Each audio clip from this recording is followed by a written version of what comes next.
Good morning again. Today's Wednesday.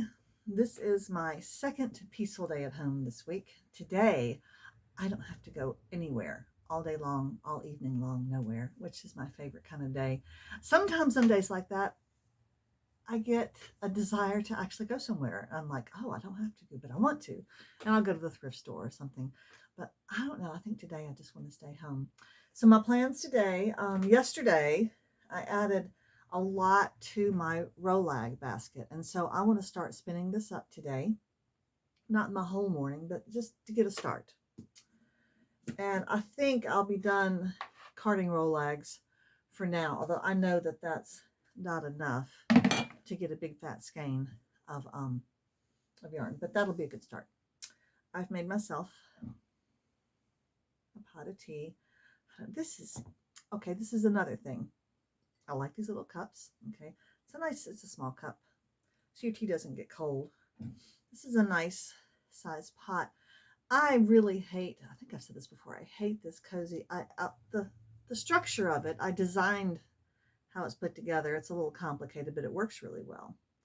I wanted a cozy that would enclose the whole pot, keep the spout and the handle free for access, open in the top so I could open and add sugar, stir, whatever I wanted to do. But I didn't want one that just sat on top. But I hate that yarn. I just really hate that yarn. And then I have it sitting inside of a little bowl cozy that my daughter gave me for Christmas for kind of extra warmth. One thing I like about this cozy, I didn't realize it until yesterday, is when you pour, a little bit of tea will come dripping down the spout and it'll get on your tablecloth or on the table or something. Well, this little crocheted band here, this was a crocheted cozy, prevents that, and the tea just drips here and gets absorbed into this. Of course, you have to wash it every once in a while, but anyway, so got tea. And here's my soap back here. Let me move this and we'll look at soap. It's room temperature. There's no warmth in there anymore, so that's good. Now this one, that's the tea tree. I'm so low on tea tree. Actually, this is a stopgap measure making this batch. I need to make another batch in a few days or next week or something. I'm having trouble getting this out of there. There we go. Come on. And the next one is the lavender rosemary. I decided to do a blend instead of just plain lavender. Everybody loves rosemary. It's not a real strong scent.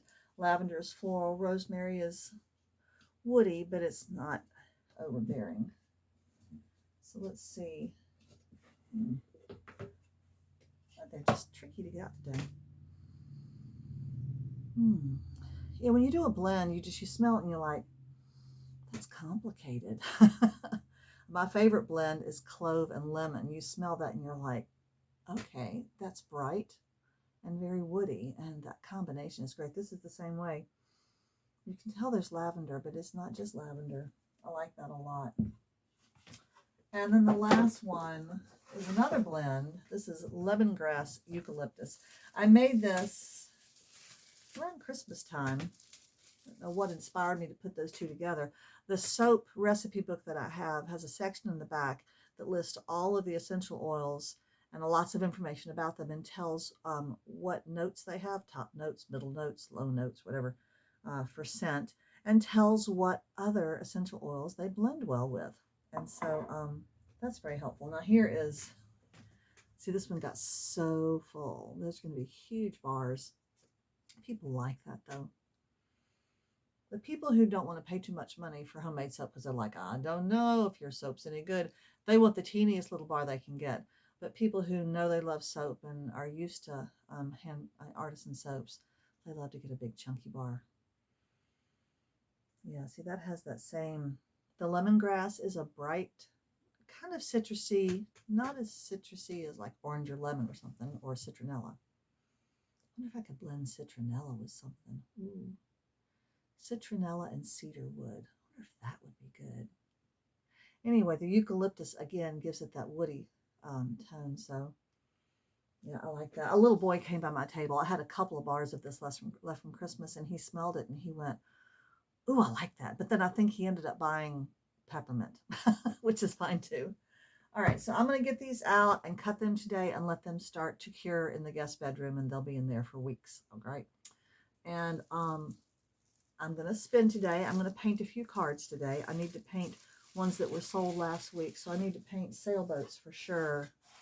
I need to look back and see what I'm lacking in my card inventory. It's just been so long, but I have a Google album that has every card I've ever painted, and I gotta have some tea. I'm sorry. And so I like to look back in there from like this time last year in the spring. What cards did I paint in the spring that I know were popular? And I remember them because they're the ones I had to paint over and over again because they would sell every week. Like the 3 sailboats, they always sell. So anyway, and then this afternoon I'm going to make lip balm. And somebody out there, I apologize for not remembering who, somebody asked for lip balm, and so I'm going to show you how to do that. It's an extremely simple recipe. It is a very finicky process, which is why I don't do it very often. And the lip balm doesn't sell at lightning speed, so I only make lip balm once or twice a year just because it sells rather slowly. All right, that's today's plan. Let's see if I can make it happen.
It's time to make lip balm, and I measure this on a digital scale.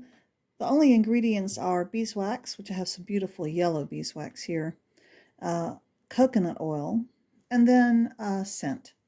And I'm going to make some coconut mango. This is a fragrance oil. Some other contenders today are chocolate delight.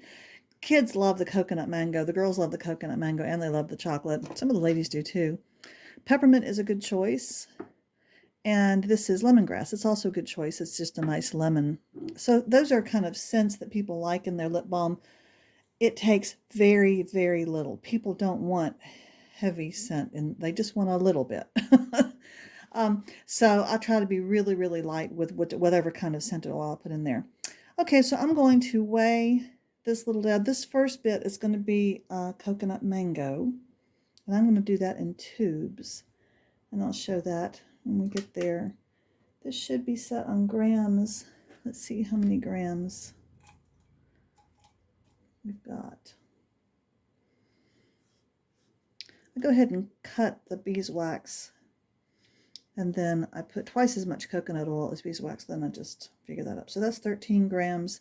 So I'll put 26 grams of coconut oil in there, and then we'll melt it in the microwave. Okay, I've taken this back out. That was about 2.5 minutes. This is about a quarter of a cup of lip balm. And you want to work as quickly as you can while it's still warm, and watch it when it's in the microwave so that you don't get it any hotter than is absolutely necessary. Okay, I'm going to just put the teeniest bit of fragrance oil in here. Really just a few drops.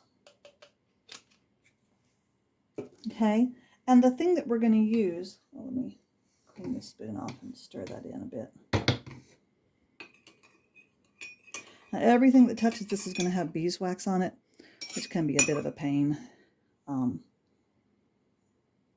I'm kind of used to dealing with that, but afterward you have to pour boiling water in everything in order to get the wax out.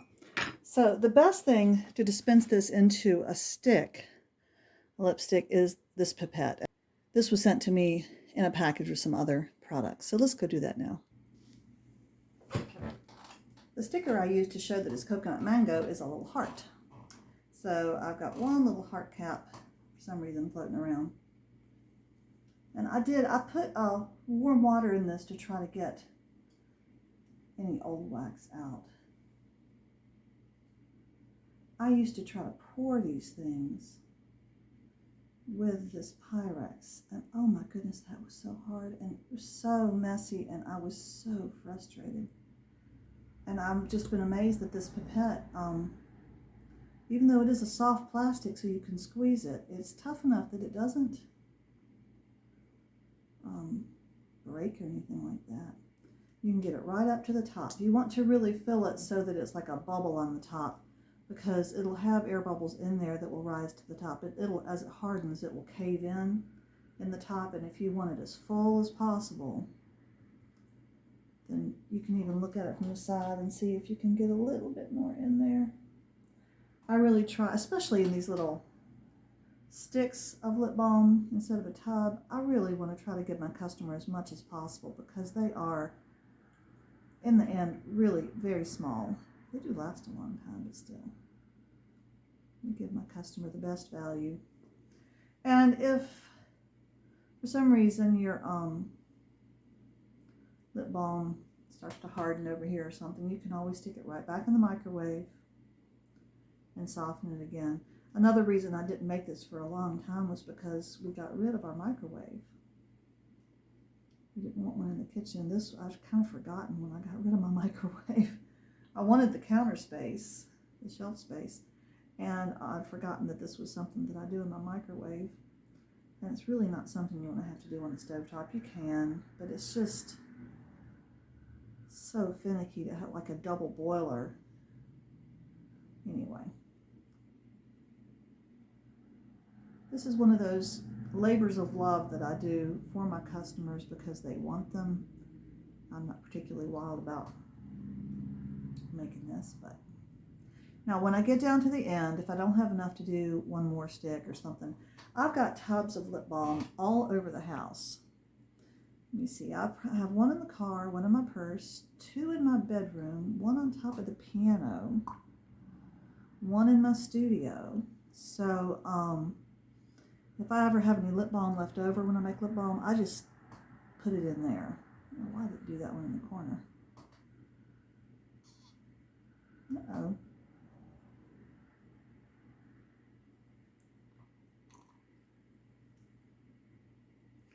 Well, that was silly. See if I can fill this one up. That one may have to be for me. I don't know. I did something bad with that. Okay, so now I have to go clean this out, and I have to go clean my pipette out for the next scent. By the time I come back, this will probably be hard. Yeah, I don't know why. I was busy talking, but I'll just keep this for myself.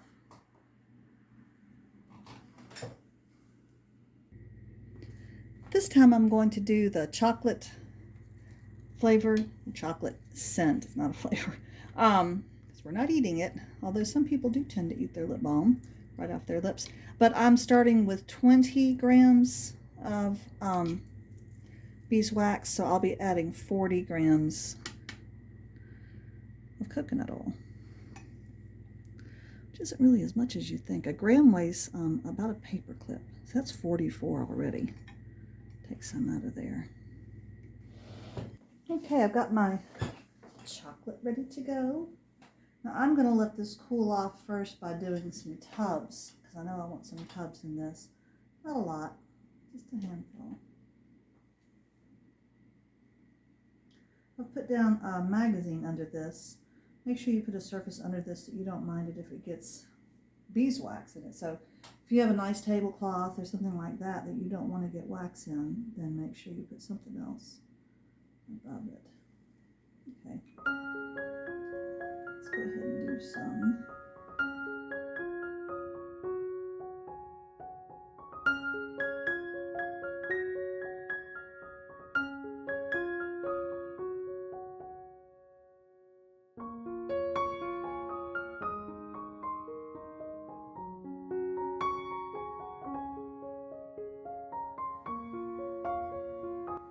I'm tempted to do some unscented as well. So I sell them just like that, and so the sticker indicates what scent it is. All right, I'm going to go ahead and do my peppermint ones and fill these up, and then we'll be done.